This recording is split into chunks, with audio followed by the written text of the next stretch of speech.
నేను 34 సంవత్సరాల క్రితం సేవకి వచ్చినప్పుడు మొట్టమొదటిగా నేను ప్రసంగం చేసిన వాక్యం, మనం వింటున్న వాక్యం కానివ్వండి, లేకపోతే నాలాంటి ప్రీచర్ చెప్పే వాక్యం కానివ్వండి, అవి కొన్నిసార్లు స్ట్రాంగ్గా నిలిచిపోతాయి. నేను దేవుని దగ్గర సరి అయిన వాటిని అడగాలి అని మీకు తెలిసి ఉండాలి. కొన్నిసార్లు మనం అడిగినప్పుడు దేవుడు మనకు జవాబు ఇవ్వట్లేదు. ఎందుకు జవాబు ఇవ్వట్లేదు అంటే, నువ్వు అడిగింది సరి అయిన వాటిని దేవుని సన్నిధిలో అడగలేదని అర్థం. ప్రతి దానికి దేవుడు ప్రతి ప్రార్థన వింటాడు. నేను వినలేదని చెప్పటం ఉండదు. నీ ప్రార్థన ఏంటో నాకు తెలియదు, నువ్వు అడిగింది ఏంటో నాకు తెలియదని దేవుడు చెప్పడం. ఈ భూమిలో మన పలుకుతున్న అడుగుతున్న ప్రతి మాటను దేవుడు వింటాడు. But most of the time, చాలా మటుకు మనము సరి అయిన వాటిని మనం అడగట్లేదు. అందుకొరకే దేవుడు మన ప్రార్థనను ఆలకించట్లేదు, వాటికి జవాబు కూడా ఇవ్వట్లేదు. ఎందుకు మనము ప్రార్థన దేవుడు ఆలకించట్లేదో యాకోబు పత్రికలో ఒక మాట రాయబడి ఉంది, 4వ అధ్యాయం 3వ వచనం. మీరు అడిగినను మీ భోగముల నిమిత్తము వినియోగించుటకై దురుద్దేశముతో అడుగుదురు గనుక మీకేమీ దొరుకుటలేదు. మన దేవుని దగ్గర అడుగుతున్నప్పుడు దురుద్దేశంతో అడగకూడదు. మనము తప్పుడు ఉద్దేశంతో ఏది దేవుని దగ్గర అడగకూడదు. దేవుడు మన హృదయ అంతరంగాన్ని ఎరిగిన వాడుగా ఉన్నాడు. నువ్వు అడిగింది ఏమైనా అడుగు, no problem, definitely he will answer. ఒకటి మాత్రం మీరు గుర్తుపెట్టుకోవాలి, అది ఏంటంటే దురుద్దేశముతో నేను ఏది దేవుని దగ్గర అడగకూడదు. అపోస్తల కార్యం 8వ అధ్యాయంలో ఒక అతను ఏమడిగాడు తెలుసా? నేను ఎవరి మీద చేతులు ఉంచుతున్నానో వారందరూ పరిశుద్ధాత్మతో నింపబడాలి. Is it wrong? నేను ఎవరి మీద అయితే చేతులు ఉంచుతున్నానో వారు పరిశుద్ధాత్మతో నింపబడాలి. What is wrong? Definitely it is not wrong. But this prayer, ఈ ప్రార్థన ఎవరు చేయాల్సిన ప్రార్థన తెలుసా? అపోస్తలు చేయాల్సిన ప్రార్థన. ఇది అపోస్తలు చేయవలసిన ప్రార్థన. ఎందుకంటే హస్త నిక్షేపణ అనేది అపోస్తలు చేసేది. ఎవరైతే అపోస్తలుగా పిలువబడ్డారో వాళ్ళు చేయాల్సిన ప్రార్థన ఇది. ప్రభా, నన్ను నువ్వు అపోస్తలుడిగా పిలిచారు, నేను ఎప్పుడైతే చేతిలో ఉంచి ప్రార్థన చేస్తున్నానో అప్పుడు వాళ్ళందరూ పరిశుద్ధాత్మతో నింపబడాలని ఒక విశ్వాసిగా అది చేయాల్సిన ప్రార్థన. ఇప్పుడిప్పుడే మారు మనస్సు పొందిన వాడు కాదు చేయాల్సిన ప్రార్థన. ఈ ప్రార్థన ఎవరు చేయాలంటే ఒక అపోస్తలుడు చేయాలి. ప్రభుత్వం దగ్గర, సీఎం దగ్గరికి వెళ్ళి నాకు సైరన్ మోగే బండి కావాలని చెప్పి ఒక ప్యూన్ అడిగితే, ఒక అసిస్టెంట్, లేకపోతే ఆఫీసులో స్వీపర్ వెళ్ళి సీఎంకి ఒక పెటిషన్ పెట్టుకున్నాడు అనుకుందాం. ఏమని?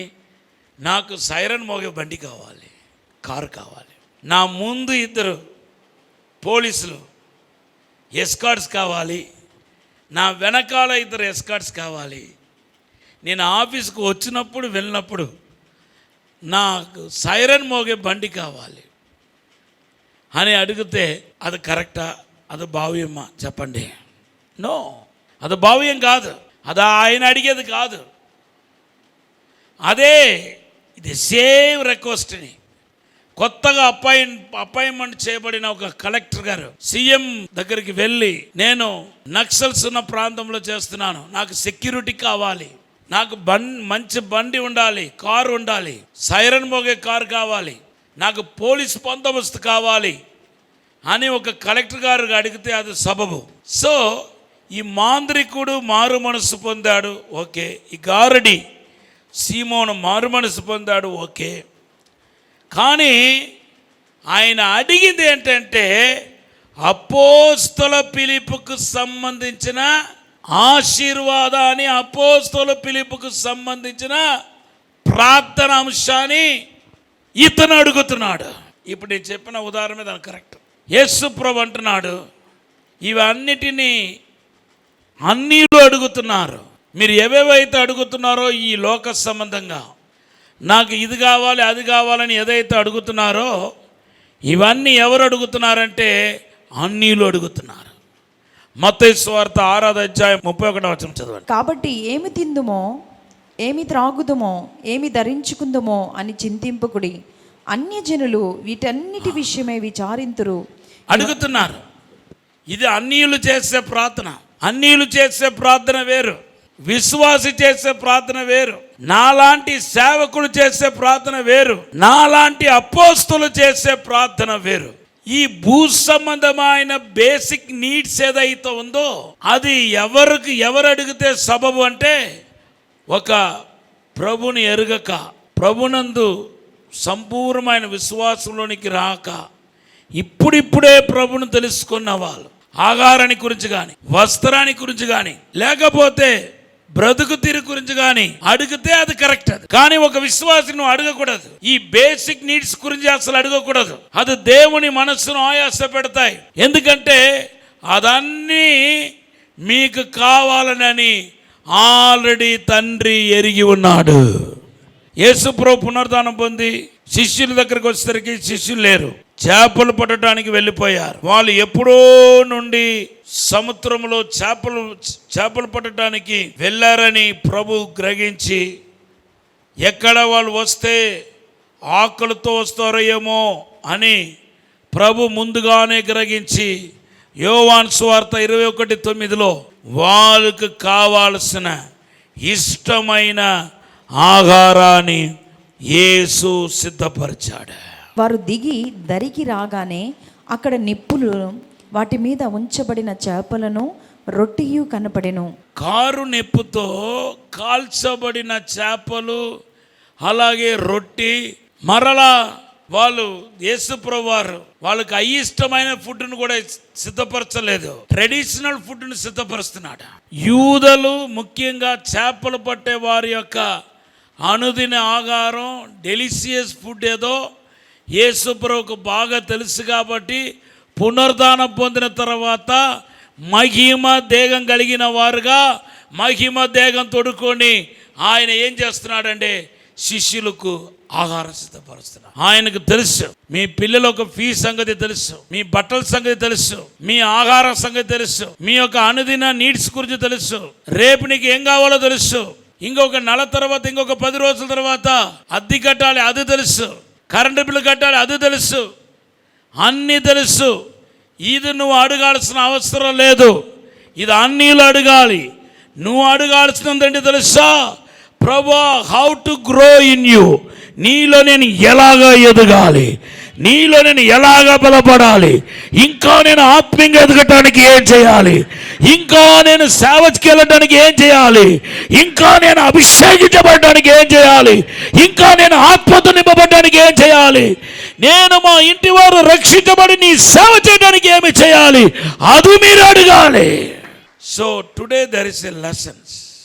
నువ్వు ఏమి దేవుని దగ్గర అడగాలో అదే అడగాలి. దేవుని దగ్గర అడగకూడని వాటిని నువ్వు అడగకూడదు. ఈ రోజు ఆ నిర్ణయానికి రండి. దేవుని దగ్గర అడగకూడని వాటిని అడగకూడదు. అన్నిలు అడగాల్సిన వాటిని నువ్వు అడగకూడదు. అపోస్తులు అడగాల్సిన వాటిని నువ్వు అడగకూడదు. యాజకులు అడగాల్సిన వాటిని నువ్వు అడగకూడదు. ఒక సామానుడు, ఒక అన్యుడు అడగాల్సిన వాటిని నువ్వు అడగకూడదు. నువ్వు అడగాల్సిన వాటిని నువ్వు అడగాలి, నేను అడగాల్సిన వాటిని నేను అడగాలి. ఈ సంఘ వెలుపులో ఉన్న అన్యులు అడగాల్సిన వాటిని అన్యులు అడగాలి. ఆ ధర్మాన్ని దేవుడు కోరుకుంటున్నాడు. మొత్తానికి మన దేవుడు మాత్రం ఎవరు తెలుసా? ప్రార్థన ఆలకించువాడు. నంబర్ 2, ఈ గుడ్డివాడు ఎంతమంది దగ్గర నాకు చూపు కావాలని అడిగి ఉంటాడో జస్ట్ గెస్ చేసి చెప్పండి. తన లైఫ్లో ఎవరి దగ్గర చూపు కావాలని అడిగి ఉండడు. అంటే ఈయనకి అడగటం అలవాట్లేదు అనుకుంటున్నారా? త్రోవ పక్కన కూర్చోవటమే అడుకోవటానికి కోసం. మరి అందరి దగ్గర ఏం అడిగి ఉంటాడు? రోజు కనబడే అందరి దగ్గర డబ్బు అడిగి ఉంటాడు. ఇది క్షేమైనదా అక్షయమైనదా? క్షేమైపోయేది. మనుషుల దగ్గర అడిగేదేమో దేవుని దగ్గర అడగలేదు, దేవుని దగ్గర అడిగేదేమో మనుషుల దగ్గర అడగలేదు. ఇంకా ఆయన భిక్షమెత్తేవాడుగా ఆయన దేవుడు ఉంచలేదు, ఇతరుల మీద ఆధారపడేవాడుగా ఉంచలేదు. నీ ప్రాబ్లం అంతా ఎక్కడంటే నువ్వు సత్యాన్ని ఎరగకుండా ఉన్నావు. నువ్వు గనక సత్యాన్ని ఎరగటానికి నీ సమయాన్ని కేటాయిస్తే కొద్ది దినాల్లోనే నీకు విడుదల వచ్చేస్తాయి. నువ్వు అనుకుంటున్నావు ఎలీషా లాంటి ప్రవక్తలు రావాలి, నా మీద చేతులు పెట్టాలి, నాకు ప్రవచనం చెప్పాలి, నాకు దర్శనం చెప్పాలనుకుంటున్నావు. నో, నేను చెప్తున్నాను, నువ్వు సత్యమును గ్రహిస్తే, సత్యాన్ని గ్రహించడానికి సమయం కేటాయిస్తే ఖచ్చితంగా నీకు విడుదల కలుగుతాయి. నేను ఎప్పుడు నా వ్యక్తిగత అవసరాల కోసం ప్రార్థన చేయను. నాకు తెలుసు దేవుడికి నాకు ఏం కావాలో తెలుసు. మనుషుల దగ్గర అడిగే వాటిని నేను దేవుని దగ్గర అడగను. మీరు మనుషుల దగ్గర అడిగే వాటిని దేవుని దగ్గర అడిగితే దేవుని మనుషుల్ని ఏం చేస్తున్నారంటే సమానం చేస్తారు. మనుషులను దేవుని సమానం చేయవద్దు.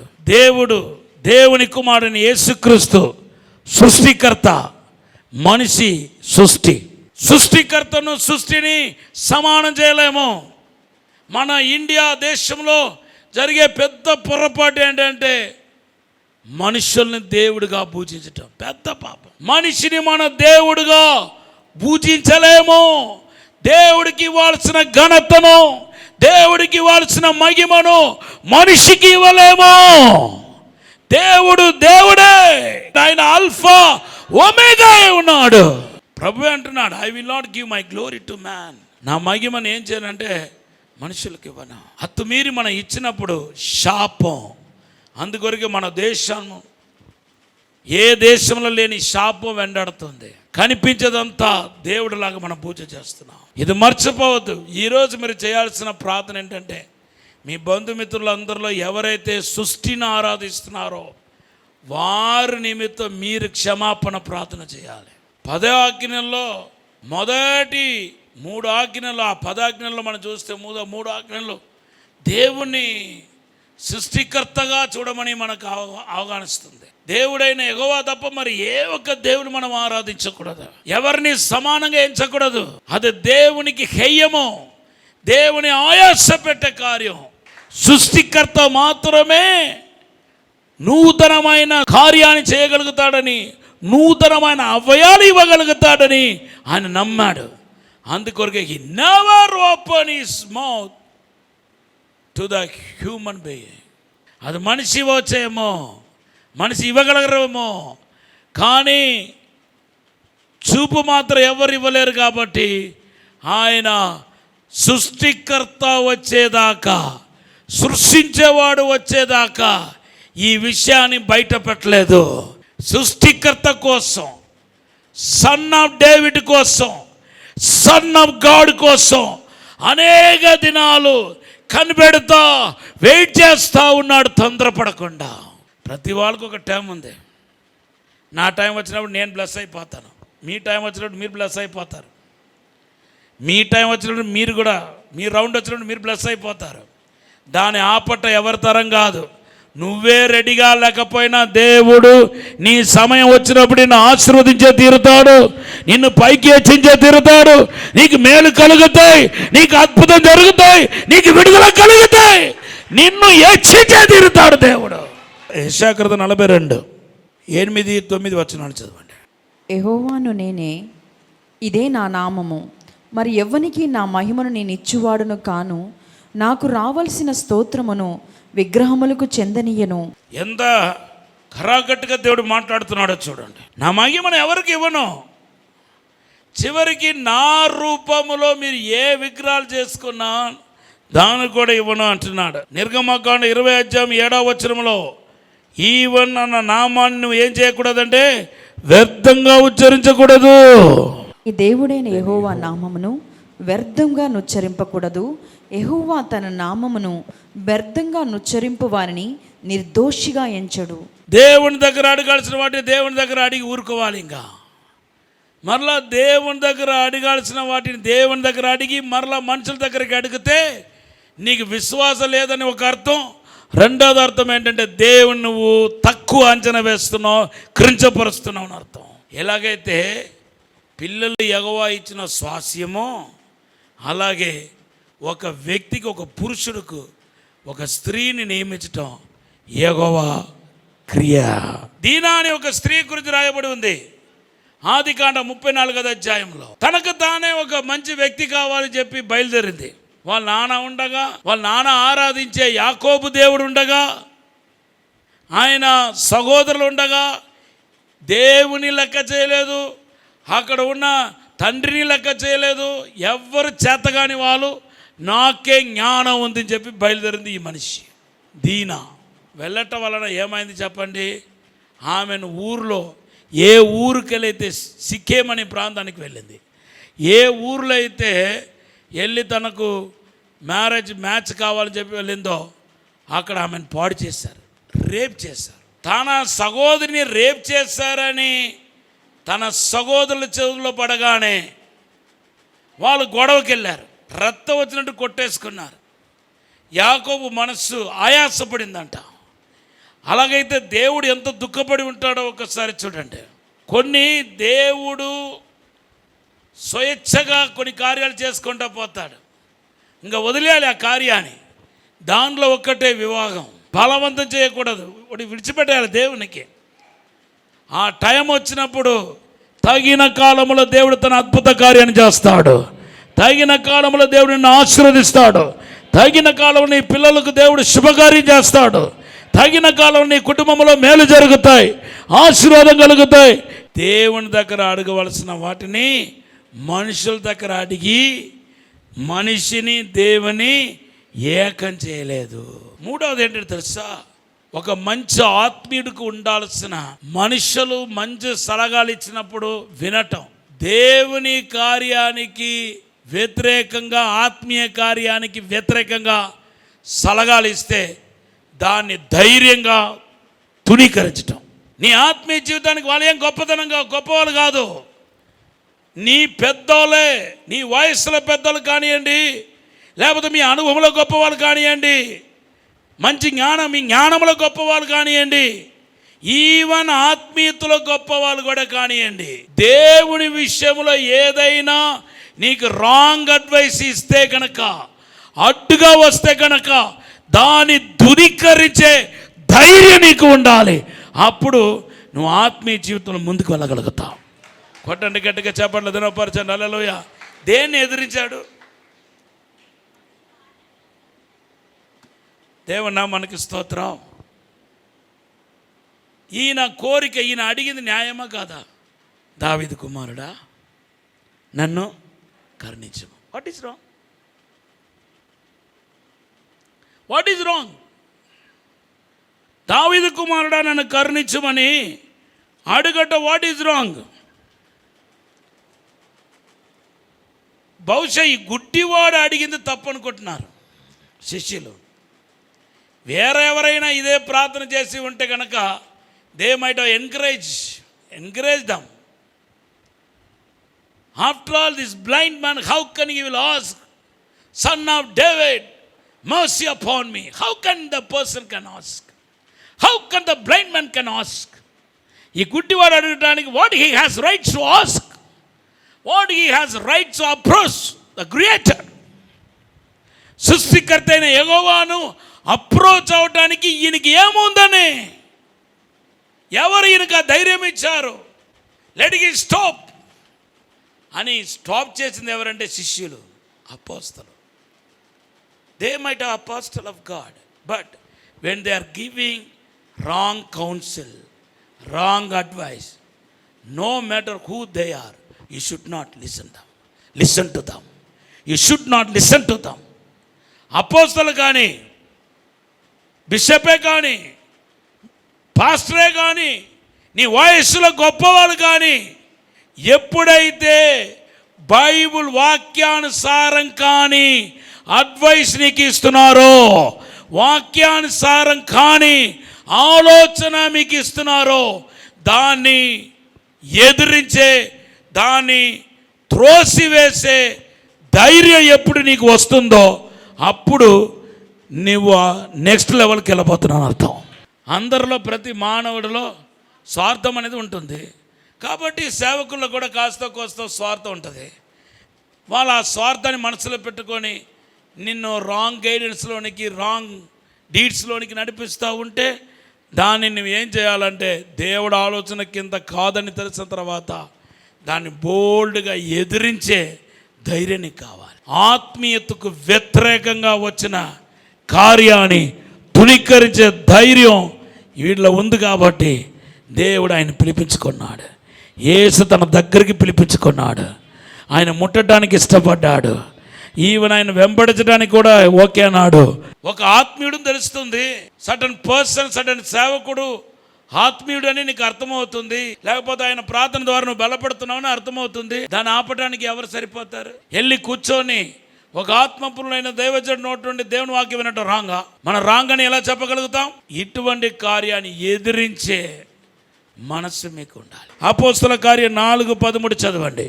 వారు పేతురు యోహానుల ధైర్యంను చూచినప్పుడు వారు విద్య లేని పామురులని గ్రహించి ఆశ్చర్యపడి వారు యేసుతో కూడా ఉండిన వారిని గుర్తిరిగిరి. స్వస్థత హల్లెలూయా. యేసుతో ఉన్న వారికి గుర్తు ఏంటంటే ధైర్యం, బోల్డ్నెస్. ఎంత ఎక్కువ మనం ప్రార్థనలో ఉంటున్నామో అంతంతకు స్పిరిచువల్ స్టాండ్ ఉంటుంది. మనం భయపడం, మనం ఎవడో ఏదో చెప్తున్నాడని అస్సలు భయం మన స్పిరిట్లో తెలియదు. నీ ప్రాణాన్ని, శరీరాన్ని చంపేవారికి భయపడకండి, మీ ఆత్మను చంపేవారికే భయపడండి. దేవుడు ఇచ్చింది దేవుడికి వాడుకుంటున్నాడు. దేవుడు ఇచ్చిన వాటిని దేవుడికే వాడుకుంటున్నాడు. మార్కు సువార్త 10:52. ఎందుకు యేసు నువ్వు వెళ్ళుము, నీ విశ్వాసము నేను స్వస్థపరచును. వినండి, యేసుప్రభు ఏమని ఆయనకి సెలవిస్తున్నాడు? నువ్వు వెళ్ళు. ఆయన ఏం చేశాడు? వెళ్ళాడా? యేసుని ఫాలో చేశాడా? యేసుని ఫాలో చేయి. మరి యేసుప్రభు ఎందుకు నన్ను ఫాలో అయ్యి, నీకు చూపు వచ్చిన తర్వాత నన్ను ఫాలో అవ్వమని చెప్పవచ్చు కదా, నన్ను వెంబడించి చెప్పవచ్చు కదా. ప్రభు చెప్పిన మాట అంటే నువ్వు వెళ్ళు. ప్రభా నాకు ఆరోగ్యం ఇస్తే ఓకే, నాకు ఆయుష్ ఇవ్వండి ప్రభా, మీకోసం నేను పరిగెత్తుతాను, నీకోసం నేను పనిచేస్తాను ప్రభా. నాకు జ్ఞానం ఇవ్వండి ప్రభా, నీకోసం పనిచేస్తాను, ఆ జ్ఞానాన్ని నీకోసం వినియోగిస్తాను. నాకు ధనం ఇవ్వండి ప్రభా, నీకోసం నేను దాన్ని వినియోగిస్తానని చెప్పండి. దేవుడు మిమ్మల్ని ఆశీర్వదించకపోతే, దేవుడు మిమ్మల్ని పై స్థానంలో కూర్చుండకపోతే నన్ను అడగండి, ఖచ్చితంగా దేవుడు ఉన్నతంగా మిమ్మల్ని కూర్చుండబెడతాడు. మొదటిగా ఇప్పటికే దేవుడు నీకు ఏమి ఇచ్చాడో అది దేవునికి ఇవ్వండి. ఈవెన్ మీ పిల్లలు కూడా దేవుడు ఇచ్చిన బహుమానం, మీ పిల్లల్ని దేవునికి ఇవ్వండి, దేవునికి సమర్పించండి. ఏ రూపములైనా మీ పిల్లలు దేవుని పని చేయడానికి అర్పించండి. ఏదో ఒక రూపంలో మీ పిల్లలు దేవుని యొక్క రాజ్యాన్ని కట్టాలి, ఏదో ఒక రూపంలో మీరు దేవుని రాజ్యంలో వాడబడాలి అని మీరు దేవునికి మాట ఇవ్వండి. మీకు ఒక బ్రేక్ త్రూ రాకపోతే, మిమ్మల్ని బ్లెస్ చేయకపోతే నన్ను అడగండి. ఎలీషా కాలంలో కనబడిన సునేమిరాలు కొద్ది దాంట్లో నమ్మకంగా ఉంది. ఆమెకి అప్పుడు పిల్లలు లేరు. ఎలీషా ఆమె దగ్గరికి వెళ్ళినప్పుడు పిల్లలు లేరు. తనకు ఉన్నదంతా ఇల్లు, తన దగ్గర ఉన్నదంతా దీపస్తంభం, మంచం, స్టూలు, ఇవన్నిటినీ దేవుని నామం పేరిట ఎలీషాకు సిద్ధపరిచింది. ఇది దేవుడు ఇచ్చాడు, ఇది దేవుడికే. తన ఇల్లును దేవుడికి ఇచ్చింది. తర్వాతనే బైబిల్లో రాయబడి ఉంది, ఆమెకి దేవుడు సంతానం కూడా ఇచ్చాడు. ఈ రోజు దేవుడు ఇచ్చిన కొద్ది ధనలు నమ్మకంగా ఉండు. 10వ భాగం క్రమంగా తీసి దేవుడికి ఇవ్వు. నిన్ను ఎంత దేవుడు ఆశీర్వదిస్తున్నాడో అంతకు ఈ విషయంలో కరెక్ట్గా ఉండు. దేవుడికి ఇచ్చే విషయంలో జంకవద్దు, నిండు చేతులతో ఇవ్వు. మీకు ఏదైతే ఉందో అది దేవునికి ఖర్చు పెట్టండి. మొదటిగా కొద్ది దానిలో నమ్మకంగా ఉండండి, అప్పుడు గొప్ప దానికి దేవుడు అధికారిగా ఉంచుతాడు. ఈ చిన్న విషయంలో మీరు యథార్థంగా లేకపోతే మీ ఆశీర్వాదం ఆగిపోతాయి. నీ జ్ఞానాన్ని వాడుకో, దేవుని వాడుకోమను, నీ జ్ఞానాన్ని వాడుకోమను, తెలివిని వాడుకోమను, నీకు వచ్చిన దేవుడు ఇచ్చిన ఆరోగ్యాన్ని, ఆయుష్ను వాడుకోమను. నీ పిల్లల్ని దేవుని సేవలో పంపించు, సేవకులకు పరిచయం చేయమను. Thank you lord. మీ ఇల్లును దేవుని కోసం వాడుకోండి, ఆశీర్వాదం చూస్తారు. వాడుకోవయ్యా చెప్పండి. ప్రార్థన.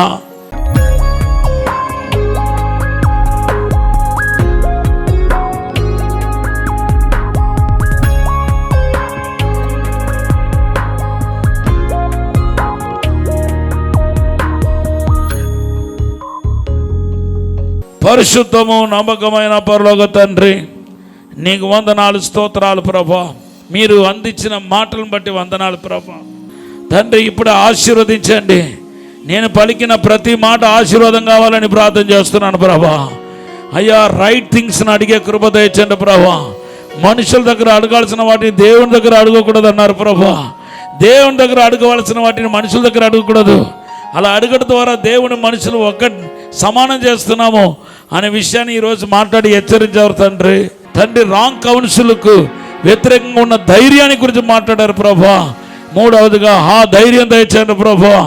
నాలుగవదిగా నాయన మీరు ఇచ్చిన ఆశీర్వాదాన్ని మీకే ఇవ్వాలని మాట్లాడారు తండ్రి. ఈ 4 విషయంలో నాయన నీకు నామకంగా ఉండే కృప దయచేయండి. యేసు నామములో బ్రేక్ త్రూ దయచేయండి. యేసు నామములో ఆశీర్వాదం దయచేయండి.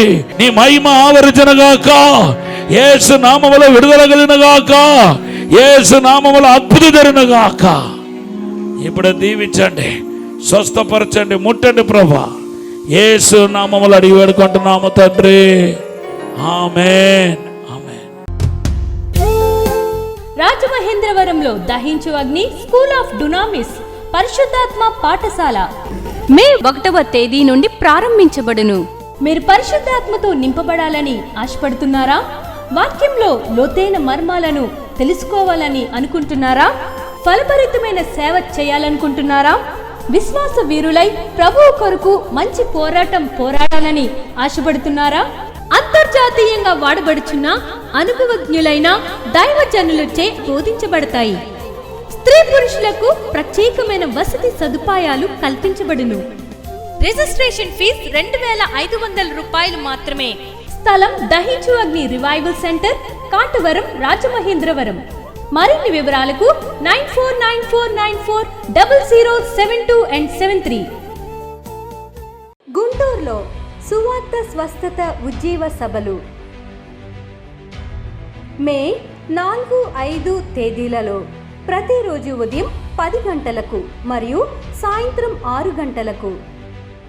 ఈ సభలో సిస్టర్ క్యాథరిన్ గారు, సిస్టర్ కరిష్మా గారు బలమైన ఆరాధనలో నడిపించెదరు. ముఖ్య ప్రసంగికులు డాక్టర్ థామస్ గారు, డాక్టర్ శివ థామస్ గారు, దహించు అగ్ని మినిస్ట్రీస్, రాజమహేంద్రవరం. స్థలం Eden garden convention centre, Balaji Nagar, 15వ లైన్, అమరావతి రోడ్, గుంటూరు. మరిన్ని వివరాలకు 9391230254 మరియు 9494940072 మరియు 73.